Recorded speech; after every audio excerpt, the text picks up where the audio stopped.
customers, firstly, they don't like to be confined to, the 9 to 5 sort of working hours of a branch. Of course, there are still people going to the branches, but a lot of the younger generations, they seldom go to the branch. The phone channel is also on the decline. The traditional big screen, the internet banking, yes, it's still there. We're still offering products and services on internet banking, but the strategy has slowly but surely shifting to smartphones and tablet sort of channels where it's anywhere, anytime sort of service.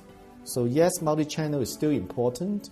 There's still different demographics, people using different channels for different sectors or different demographics, but more and more we see the shift towards more flexible, anywhere, anytime sort of mobile channels. Yeah. What we learn from them is that, in fact, they are not necessarily simply offering a certain products. They are offering perhaps a culture, something that is new, is unfamiliar to banks. They are offering a lifestyle, more humane in terms of the way of doing their business. And many of them have a retail background, have a more sort of diverse sort of business background than simply just financial services. The answer is definitely.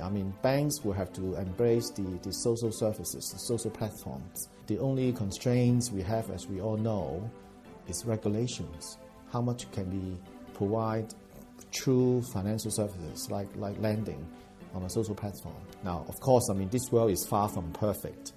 Whereas you have all these good things coming along, then you have the bad guys trying to abuse it. So therefore, a lot of places like Hong Kong even, are now trying to put regulations in place, to contain this sort of social media platform transactions.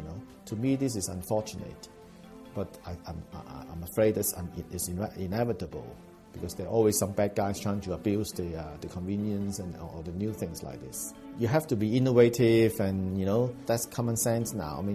The next challenge is not so much of coming up with a new products or new service. It's to come up with the new culture or new sort of style of banking. That is what we are doing as well in banking industry, and the banks I work for. We are really constantly thinking of what the new generation of customers would like to see. People don't like to be constrained by what you offer me, rather than now that I want something from you. I'm the center of the world. I want this at this time, at that place, in this particular fashion. So customer first is now elevated to a new level.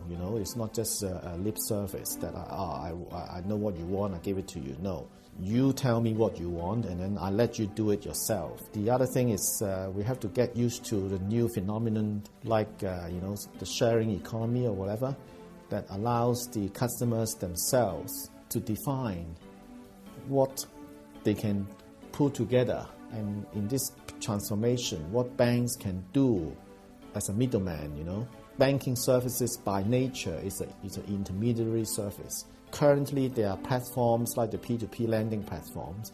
They lack credibility. They lack this trust from the depositor and the lender and the borrowers. The bank may be able to play that role in a more sort of a P2P fashion.